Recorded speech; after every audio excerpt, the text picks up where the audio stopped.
মাসের ঠান্ডা পড়ে গেছে বন্ধুরা। তোমাদের ওখান দিয়ে কি ঠান্ডা পড়েছে? তো সকালে ঘুম থেকে উঠে যেরকম দেখি সকালটা সারাটা দিন মনে হয় সকালই থেকে যায়, কখনো আর দুপুর হয় না, একেবারে আবার রাত হয়ে যায়। তো যাই হোক, শুভ সকাল বন্ধুরা, কেমন আছো তোমরা? আশা করি তোমরা সবাই অনেক ভালো আছো, সুস্থ আছো, আমরাও ভালো আছি। চলে আসলাম আরও একটা নতুন ভিডিও নিয়ে। সকালে ঘুম থেকে উঠে কিন্তু একটু ক্ষেতের দিকে চলে এসেছিলাম, একটু হাঁটাহাঁটি করছিলাম। দেখবে যে সকালে যদি একটু খোলামেলা জায়গায় হাঁটাহাঁটি করা যায় তাহলে কিন্তু মনটা অনেকটাই ভালো হয়ে যায়। তো বেশিক্ষণ তো আর হাঁটাহাঁটি করতে পারবো না, যেহেতু বাচ্চারা স্কুলে যাবে, আজকে সোমবার। তো সেই জন্যে কিন্তু তাড়াতাড়ি চলে আসলাম, এসে কিন্তু সংসারের কাজে কর্মে লেগে পড়লাম। তো আমাদের গ্রামের বউদের তো প্রথমেই বাসি উঠোন ঘরদুয়ার এসব ঝাড় দিতে হয়। তো সেই কাজগুলোই করে নিচ্ছি। আমাদের উঠোনটা তো অনেকটা বড়, তো ঝাড় দিতেও কিন্তু অনেকটা সময় লাগে। দিনে কিন্তু দুবার করে ঝাড় দিতে হয়, যেহেতু চতুর্দিকে গাছপালা দিয়ে একদম ভর্তি হয়ে আছে। সেই জন্যে কিন্তু উঠোনের মধ্যে অনেকটাই পাতা পড়ে, আর প্রত্যেক দিন কিন্তু 2-3 বার করে ঝাড় দিতে হয়। তো ওদিকে আমার রান্নাটা কিন্তু হয়ে গেছে, সেগুলো আর তোমাদের সাথে শেয়ার করলাম না। আর বাচ্চারা এদিকে কিন্তু স্কুলে যাওয়ার জন্য রেডি হয়ে গেছে। আর কালকে কি কি কিনেছিলাম তোমাদের সাথে তো আর শেয়ার করতে পারিনি। তো এখনও সকালে আর সময় হলো না শেয়ার করার জন্য। তো এই যে এখন বাচ্চারা স্কুলে যাবে, আর এই জুতোগুলো নিয়ে এসেছিলাম কালকে। ভাইয়ের জন্য 2 জোড়া জুতা নিয়ে এসেছিলাম। এত শীত পড়েছে, বাচ্চারা আর কি স্যান্ডেল পরে স্কুলে যেতে ওদের কষ্ট হয়। তো আজকে থেকে ওরা কিন্তু জুতো পরেই যাবে, আর জুতোগুলোও কিন্তু অনেকটাই ভালো। তো আর এদিকে দেখো মেয়ে কিন্তু খেলা করছে। মেয়েকে সকালবেলা তো কোলে নেওয়ার সময়ই হয় না একদমই। তো মেয়েকে রেখেই আর কি আমাকে কাজগুলো করতে হয়। আর ছেলেদেরকেও জুতোগুলো পরিয়ে দিচ্ছি। ছোট ছেলে বলছে যে আমাকে কীরকম লাগছে, বললাম যে তোমাকে ভালো লাগছে। তো ছোট ছেলেকে পরিয়ে দেওয়ার পর কিন্তু আবার বড় ছেলেকেও জুতোগুলো পরিয়ে দিচ্ছি। আর এই যে জ্যাকেটগুলো যে দেখতে পারছো, এগুলো কিন্তু কালকে কিনে আনা হয়েছিল, তো তোমাদের সাথে তো শেয়ার করতে পারিনি কালকে। আর আজকে তো বাচ্চারা স্কুলেই পরে যাচ্ছে, তো বড় ছেলের আর ছোট ছেলের জ্যাকেটগুলো জুতোগুলো আর কি তোমাদের সাথে সেভাবে শেয়ার করতে পারলাম না, তোমরা এখনই দেখে নিও। আর মেয়ের কাপড় চোপড়গুলো তো রাখা আছে, ওগুলো তোমাদের সাথে একটু পর শেয়ার করব। তো এখন এরা স্কুলে চলে যাচ্ছে, আর আমার হাজবেন্ডও কিন্তু বাজারের দিকে যাচ্ছে। তো এরা 3 বাপ বেটা একসাথেই আর কি চলে যাচ্ছে। আর ছোট ছেলে দেখো জ্যাকেটটা কখন খুলে রেখেছে জানি না, পরে আবার ওকে ডাক দিলাম যে জ্যাকেটটা পরে যা, যেহেতু এত ঠান্ডা পড়েছে কি বলবো। সকালে ঘুম থেকে যে রূপ দেখি দিনের সেরকমই থাকে, মানে একটু রোদের দেখা নেই, জামা কাপড় শুকোচ্ছে না। জামা কাপড়গুলো কিন্তু কালকে ধুয়েছিলাম, শুকোয়নি, কিন্তু কি আর করব, এরকম করে তো ধুয়ে দিতে হয়, যেহেতু বাচ্চাদের কাপড় চোপড় এরকমভাবে তো আর রাখা যায় না ময়লা করে। রোজকার কাপড় কিন্তু রোজই ধুয়ে দিতে হয় বাচ্চাদের। তো কি আর করব, শুকোচ্ছে না। মেয়ের পায়জামাগুলো কিন্তু একদম ভেজা, ওকে আবার যে কি পরাবো বুঝতে পারছি না। মনে হচ্ছে যে এখন দিনের বেলায় হাগিস পরিয়ে রাখতে হবে। তো দেখি যদি শুকিয়ে যায় তাহলে ভালো, কিন্তু একটাও কিন্তু শুকোয়নি। ওই যে পাতলা পাতলা নাইটিগুলো, গামছা, এসব কোনো কিচ্ছুই কিন্তু শুকায়নি। আমি তো রাত্রেবেলা ভয়েস ওভার দিচ্ছি, সেই জন্য আর কি বলতে পারছি আমি। তো এই যে এখন চলে আসলাম রান্নাঘরে, যেহেতু সকালবেলা রান্না করা হয়েছে। এখন ভালো করে গ্যাসটা মুছে নিচ্ছি। এই গ্যাসটা যদি অপরিষ্কার থাকে তাহলে কিন্তু একদমই ভালো লাগে না। গ্যাসটা মুছে কিন্তু আমি মেয়েকে নিয়ে একটু শুয়েছিলাম, মেয়েকে ঘুম পাড়িয়ে দিয়ে এসে যে এখন বাসনগুলো ধুয়ে নিচ্ছি। আর ওই যে দেখতে পারছো গামলার মধ্যে এক গামলা কিন্তু কাপড় চোপড় আর কি এনে রেখে দিয়েছি, ওইগুলো ভিজিয়ে রাখবো। আজকে আর কি ধুয়ে দিতে চেয়েছিলাম, কিন্তু একদমই সময় হয়নি। ধুয়ে দিতেও কিন্তু পারিনি। এতটা কুয়াশা, মানে কি কুয়াশা নেই কিন্তু এতটা যে ঠান্ডা পড়েছে মনে হচ্ছে যে বৃষ্টি পড়ছে, এরকম অবস্থা। কিন্তু কুয়াশা অত একটা আর কি বোঝা যাচ্ছে না।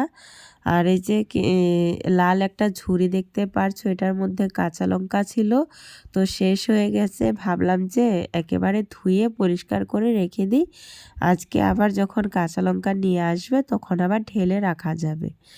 তো সেই জন্যে আর কি ধুয়ে নিলাম। আর দেখবে যে একটা একটা করে যদি পরিষ্কার করে রাখা যায় জিনিসপত্র, তাহলে অত একটা কিন্তু কষ্ট হয় না। আর আমার তো ছোট বাচ্চা আছে, সেই জন্যে দেখবে যে আমি অল্প অল্প করে আর কি কাজ করার চেষ্টা করি। একেবারে অনেকটা যদি করার চেষ্টা করি তাহলে কিন্তু আমারই অনেকটা কষ্ট হয়ে যায়, আর মেয়েটাও কিন্তু অনেকটা কষ্ট পায়। তো এখন এই যে কলপাটটা একটু ধুয়ে দিলাম, আর এখন এই যে সার্ফ দিয়ে কিন্তু কাপড়গুলো ভিজিয়ে রেখে দিব। আর অনেকগুলো কাপড় কাপড় তো শুকোই না, কতগুলো কাপড় আর কি দেখলে মেলে দিলাম কালকের, ওইগুলো রয়েছে। আবার এই যে আজকে কতগুলো আর কি ভিজিয়ে রাখছি। আবার যখন ঘর গোছাতে যাব তখন তো আবার অনেকগুলো বার হবে। তো কাপড়গুলো ভিজিয়ে রেখে আসলাম ঘরে, ভাবলাম যে বিছানাগুলো তুলে নেই। এখন পর্যন্ত তো বিছানা তোলা হয়নি, প্রথমে রান্নাঘরের কাজগুলো করে আসলাম। আর এই দেখো জামা কাপড়, এইগুলো কিন্তু আমার মেয়ের।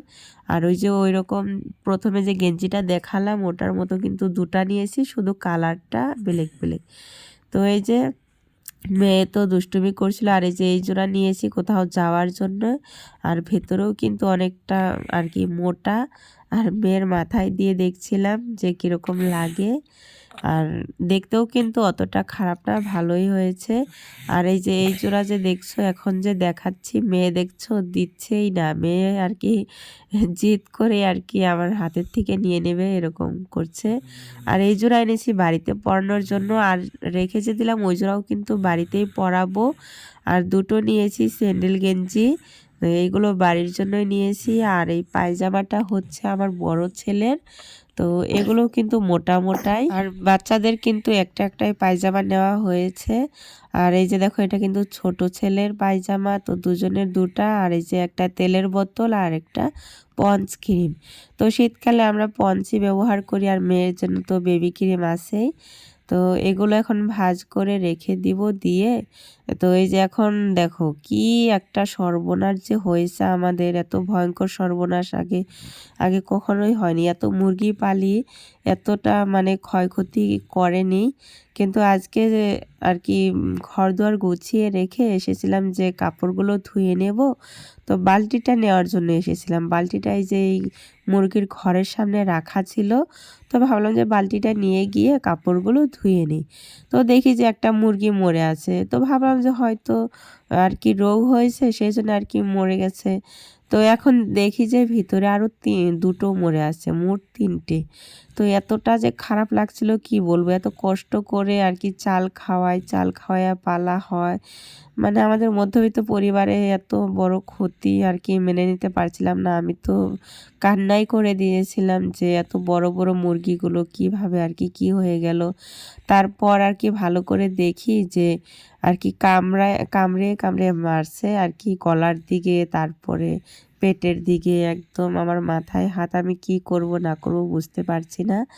তো আমি আর ওইগুলো আর কি পুঁতে রাখিনি, আমার মেয়ে আর কি কান্না করছিল। তো এই যে আমার হাজব্যান্ড কিন্তু বাজার থেকে চলে আসলো, ও কিন্তু বাজার করে নিয়ে আসলো। ওকে বললাম যে এই দেখো কি করেছে, মানে আমাদের বাড়িতে আর কি কুত্তা থাকে, আমার তো মনে হচ্ছে যে কুত্তাই করেছে এগুলো। মানে এর আগেও 5টা মুরগি খেয়েছিল, 5টা মুরগি খেয়েছিল। আর এই যে এবার নিয়ে দুবার আর কি এরকম ক্ষতি করলো, তখন আর কি ভিডিও করতাম না। আর তো আমার হাজব্যান্ডকে বললাম যে তুমি নিয়ে পুঁতে দিয়ে আসো, তো ও এসেই কিন্তু এগুলো নিয়ে গেল। আর মেয়ে দেখো ওর কোলেই আছে, ওর বাবার কোলে, আসছিল না, মেয়েও কান্না করছিল। তো ওই যে আমাদের বাড়ির পিছনে যে বাগান আছে, ওই বাগানে একটা গর্ত করে এখন ওইগুলো পুঁতে ফেলবে। তো ভীষণই খারাপ লাগছিল যে 2 টাকা আয়ের জন্যই কিন্তু আর কি মুরগি পোষা হয়। আমাদেরকে কিন্তু বিক্রি করতে দেয় না আমার হাজবেন্ড। বাজার থেকে তো কিনেই খাওয়া হয়। বাড়িতে পুষলে দেখবে যে আর কিনে খাওয়া লাগে না, বাড়িরটাই আর কি খাওয়া যায়। তো এই যে দেখো কি কি বাজার করে নিয়ে এসেছিল, ফুলকপি, টমেটো, বেগুন, ধনেপাতা, মটরশুঁটি আর মেয়ের জন্য হাগিস। তো আমাদের তো গা ধোয়া হয়ে গেছে, যেহেতু ওই মুরগিগুলো বার করেছিলাম তখনই গা ধুয়ে নিয়েছি। গা ধুয়ে নিয়েই কিন্তু তোমাদের ওই বাজারগুলো দেখালাম যে কি কি বাজার করে নিয়ে এসেছে। তো এই যে এখন দেখো শীতকাল, এই পৌষ মাসের ঠান্ডায় আমাদের 24 ঘন্টায় আর কি আগুন জ্বালিয়ে আর কি বসে থাকার মতো অবস্থা হয়ে গেছে। তো এই যে এখন বাইরে আগুন জ্বালানোর জন্য আর কি জোগাড় করছে আমার হাজবেন্ড। মানে এরকম শীত পড়েছে যে ঘরের মধ্যে যদি কম্বল, লেপ, কাঁথা গায়ে দিয়ে যদি আর কি শুয়ে থাকি তাও আর কি শরীরটা গরম হয় না, এতটা শীত পড়েছে। তো এখন বাচ্চারাও কিন্তু স্কুল থেকে চলে এসেছে, এখন সবাই মিলে কিন্তু এই বাইরে আগুন তাপাতে তাপাতে আর কি খাওয়া দাওয়াটা করে নিচ্ছি। এত শীত কবে যে শীতকালটা যাবে কি বলবো তোমাদেরকে। আর এই দেখো আমার সোনা মাটার কাণ্ড দেখো, আমার জুতো ঘর থেকে বার করে নিয়ে এসে ও পড়ছে, পরে আর কি ঘুরছে। ওর কিন্তু সবে 1 বছর বয়স, ওর এত বুদ্ধি কি বলবো তোমাদেরকে। ওর যে 1 বছর বয়স দেখে আর কি বোঝাই জানা ওর কাজকর্ময়। তো এখন এই যে রাতের রান্না বান্নাগুলো করে নিচ্ছি।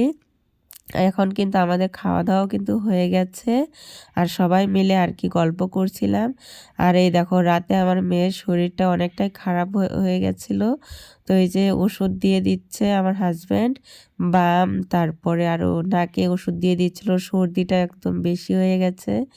অনেকটা সকালে ঘুম থেকে উঠতে হয়তো হিটার চালিয়ে আর কি রাখা হয়েছে। তো যাই হোক, ভিডিওটা যদি ভালো লাগে তাহলে সাবস্ক্রাইব করে দিয়ে পাশে থেকো।